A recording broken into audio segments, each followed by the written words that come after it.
എടോ, നീ ചിന്തിക്കൂ, ഇത് 2011 2007 ഇവിടെ ഒരു ഗ്രഹം കണ്ടുപിടിച്ചു. അമേരിക്കക്കാരൻ ഒരു ഗ്രഹം കണ്ടുപിടിച്ചു.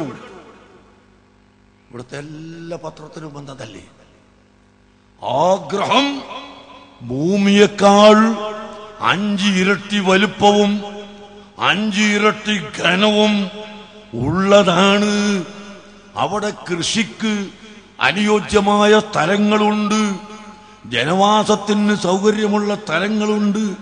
വിശദവിവരം പഠിച്ചു വരുന്നു എന്ന് മാതൃഭൂമിയും മനോരമയും സിറാജും എല്ലാം റിപ്പോർട്ട് ചെയ്തില്ലേ?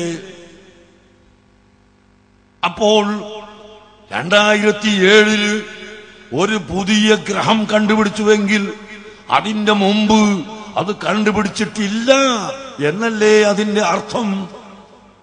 ഇപ്പോഴതാ 2010 കണ്ടുപിടിച്ചു, അതിന് മുമ്പ് കണ്ടുപിടിച്ചിട്ടില്ല. അങ്ങനെ പുതിയത് പുതിയത് കണ്ടുപിടിച്ചുകൊണ്ടിരിക്കുകയാണ്. അല്ലാഹുവിന്റെ റസൂൽ പറഞ്ഞാൽ നീ അങ്ങ് വിശ്വസിച്ചോ, അത് ഞങ്ങൾ കണ്ടിട്ടില്ല എന്ന് പറഞ്ഞത് കൊണ്ട് തള്ളിക്കളയാൻ പാടില്ല.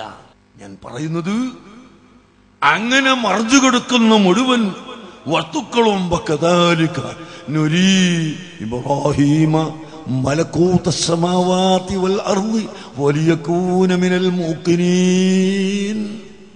ആകാശത്തിലും ഭൂമിയിലും എല്ലാം മറഞ്ഞു കിടക്കുന്ന അദൃശ്യമായ അഗോചരമായ വസ്തുക്കൾ ഇബ്രാഹിം നബി അലൈഹിസ്സലാമിന്റെ കണ്ണുകൊണ്ട് നമ്മൾ കാണിച്ചു കൊടുത്തു. എന്തിന്? അല്ലാഹുവിന്റെ അപാരമായ ഖുദ്റത്തിൽ ചിന്തിക്കാനും അല്ലാഹുവിന്റെ തൗഹീദിൽ ചിന്തിക്കാനും വലിയകൂന മിനൽ മൂഖിനീൻ, ഏറ്റവും വലിയ വിശ്വാസദാർഢ്യതയുള്ള ആളുകളെ കൂട്ടത്തിൽപ്പെടാനും വേണ്ടി ഇബ്രാഹിം നബിയുടെ കണ്ണുകൊണ്ട് കാണിച്ചു കൊടുത്തു. പ്രിയപ്പെട്ട സഹോദരങ്ങളെ, നിങ്ങൾ ചിന്തിക്കൂ. എന്നാൽ അഷ്റഫുൽ ഖൽഖ് സല്ലല്ലാഹു അലൈഹി വസല്ലമ തങ്ങൾ ആകാശത്തിലും ഭൂമിയിലും ഉള്ളതല്ല, അതിന്റെ അപ്പുറത്തും വതറാ അജായിബ ആലമിൽ മലകൂതി വസറായിറൻ അസൂതി വൽ ജബറൂതി ഐനൻ മുദർരിസ മസ്ജിദിൽ ലഹൂതി കം മിൻ ലദുന്നിയ്യിൻ ഹവാഹു ഉലൂമാ സല്ലൂ അലൈഹി വസല്ലിമൂ തസ്ലീമാ. അല്ലാഹുവിന്റെ ഹബീബ് എല്ലാം കണ്ടുപോയി, എല്ലാം കണ്ട്.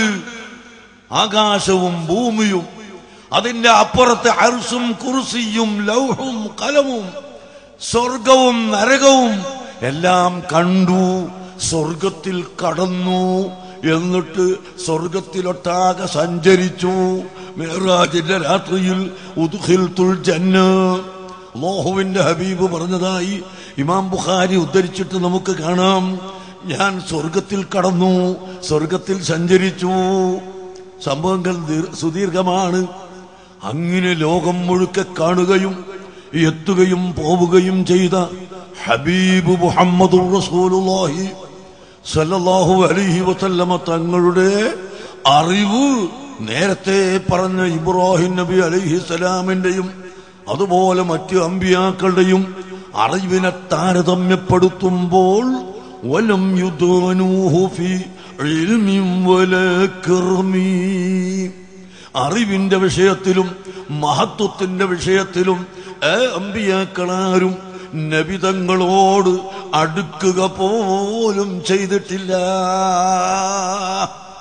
അത്രയും അറിവുള്ള, അത്രയും ബുദ്ധിയുള്ള, തന്റെ ഇടമുള്ള അഷ്റഫുൽ ഖൽഖ് സല്ലല്ലാഹു അലൈഹി വസല്ലമ തങ്ങളെ സംബന്ധിച്ചാണോ സാധാരണ മനുഷ്യരെന്ന് പറയുന്നത്? സഹോദരങ്ങളെ, ഇന്ന അക്രമക്കും ഇൻദല്ലാഹി അത്ഖാക്കും, അല്ലാഹു പരിശുദ്ധ ഖുർആനിൽ വളരെ വ്യക്തമായി പഠിപ്പിച്ചു. ജനങ്ങളെ, നിങ്ങളിൽ വെച്ച് ഏറ്റവും മഹത്വമുള്ള ആൾ അത്തുഖാക്കും നിങ്ങളിൽ വെച്ച് ഏറ്റവും അത്തുഖയായ ഒരേ ഒരു വ്യക്തിയാണ്, അഥവാ മുഹമ്മദുർ റസൂലുള്ളാഹി സല്ലല്ലാഹു അലൈഹി വസല്ലമ തങ്ങൾ മാത്രമാണ്. അവിടുന്ന് പറഞ്ഞില്ലേ, അഅലമുക്കും ബില്ലാഹി വഅഖ്ശാകും വഅത്ഖാകും അനാ. അല്ലാഹുവിനെ അറിയുന്നത്, അല്ലാഹുവിനെ ഭയപ്പെടുന്നത്, അല്ലാഹുവിനെ തഖ്വ ചെയ്യുന്നതിൽ ഏറ്റവും അധികമുള്ളത് ഞാനാണ്, അത്ഖ ഞാനാണെന്ന് അവിടുന്ന് പഠിപ്പിച്ചില്ലേ. ആ അത്ഖയാണ് ജനങ്ങളെ കൂട്ടത്തിൽ വെച്ച് ഏറ്റവും മഹത്വമുള്ളതെന്ന് അല്ലാഹുവിന്റെ പരിശുദ്ധ ഖുർആൻ പഠിപ്പിക്കുമ്പോൾ അവിടുത്തെ ജീവിതത്തിലെ മുഅ്ജിസത്തുകൾ എണ്ണിപ്പറയാൻ കഴിയോ? സാധാരണ വെള്ളിയാഴ്ച ഖുതുബയിൽ നിങ്ങൾ കേൾക്കുന്നതാണ് വനബഅ മിൻ ബൈനി അസ്വാബിഇഹിൽ മാഉ. ഒരുപാട് ജനങ്ങൾ വെള്ളമില്ലാതെ കഷ്ടപ്പെട്ട് ബുദ്ധിമുട്ടിയ സമയത്ത് അല്ലാഹുവിന്റെ ഹബീബിനോട് പറയുന്നു, നബിയേ ഞങ്ങൾക്ക് വെള്ളമില്ല, ഒതുവെടുക്കാൻ വെള്ളമില്ല, കുടിക്കാൻ വെള്ളമില്ല, കുളിക്കാൻ വെള്ളമില്ല. ഉടനെ അതാ അവിടുന്ന് ഒരു പാത്രം കൊണ്ടുവരാൻ പറഞ്ഞു. ആ പാത്രത്തിലേക്ക് കൈ ഇങ്ങനെ അങ്ങ് വെച്ചു കൊടുത്തപ്പോൾ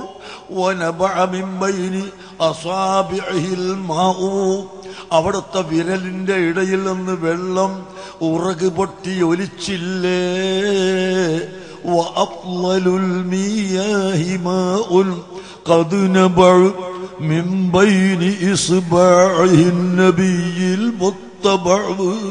എല്ലാ പണ്ഡിതന്മാരും പറയുന്നു, വെള്ളത്തിൽ വെച്ച് വളരെ മഹത്വമുള്ള വെള്ളമല്ലേ സംസം എന്ന വെള്ളം. എന്നാൽ ആ സംസം എന്ന വെള്ളത്തെക്കാളും ഹൗലുൽ കൗസർ എന്ന വെള്ളത്തെക്കാളും എല്ലാ വെള്ളത്തെക്കാളും വഅഫ്ളലുൽ മിയാഹി മാഉൻ ഖദ് നബഅ മിൻ ബൈനി ഇസ്ബഅഹിൻ നബിയിൽ മുത്തബഅ. റസൂലുള്ളാഹിയുടെ വിരലിന്റെ ഇടയിൽ നിന്ന് ഉറക് പൊട്ടി വലിച്ച വെള്ളമാണ് കേട്ടോ. ആ വെള്ളമാണ് ഹൗലുൽ കൗസർ എന്ന വെള്ളത്തെക്കാൾ പുണ്യമായത്. ആ വെള്ളമാണ് സംസമിനേക്കാൾ പുണ്യമായത്. അവിടുത്തെ ചെറിയ ഒരു മുഅ്ജിസത്താണിത്. വലിയ വലിയ മുഅ്ജിസത്തുകൾ എത്രയോ ഉണ്ട്, എത്രയാണ് പറഞ്ഞു തീർക്കാൻ കഴിയില്ല. അഷ്റഫുൽ ഖൽഖ് സല്ലല്ലാഹു അലൈഹി വസല്ലമ തങ്ങളുടെ മുഅ്ജിസത്ത്, അസാധാരണ സംഭവം, അത് പറഞ്ഞു തീർക്കാൻ കഴിയുമോ? നിങ്ങൾ നോക്കൂ, ഇന്ന് വെള്ളമില്ലാതെ എത്ര ആളുകളാണ് മരിക്കുന്നത്. പല നാടുകളിലും വെള്ളമില്ലാതെ മരിക്കുന്നു. മറ്റു ചിലപ്പോൾ വെള്ളപ്പൊക്കം കൊണ്ട് മരിക്കുന്നു, സുനാമി കൊണ്ട് മരിക്കുന്നു. പല വിധത്തിലും വെള്ളമുണ്ടായിട്ടും ഇല്ലാതെയും മരിക്കുന്ന സംഭവങ്ങളല്ലേ നമ്മൾ കേൾക്കുന്നത്. എന്നാൽ ആ വെള്ളം നിർത്താൻ ഇവിടെ ഒരു ഗവൺമെന്റിനും സാധ്യമാകുന്നില്ല. ഒരു വെള്ളമില്ലാത്ത സ്ഥലത്ത് മഴ വർഷിപ്പിക്കാൻ ഗവൺമെന്റിന് സാധ്യമാകുന്നില്ല, ഒരു വ്യക്തിക്കും സാധ്യമാകുന്നില്ല. അതേ സമയത്ത് ഹബീബ് മുഹമ്മദുർ റസൂലുള്ളാഹി സ്വല്ലല്ലാഹു അലൈഹി വസല്ലമ തങ്ങളുടെ കാലത്ത് മഴയില്ലാതെയായി. ഒരിക്കൽ മഴയില്ലാതെയായി ഉണങ്ങി ഉണങ്ങി ഉണങ്ങി എല്ലാ പച്ച സാധനങ്ങളും ഉണങ്ങി. ആട്ടങ്ങ എന്നൊരു സാധനമുണ്ട്, കയ്പുള്ള സാധനം. ആ ആട്ടങ്ങ ഒഴിച്ച് എല്ലാം ഉണങ്ങിപ്പോയി.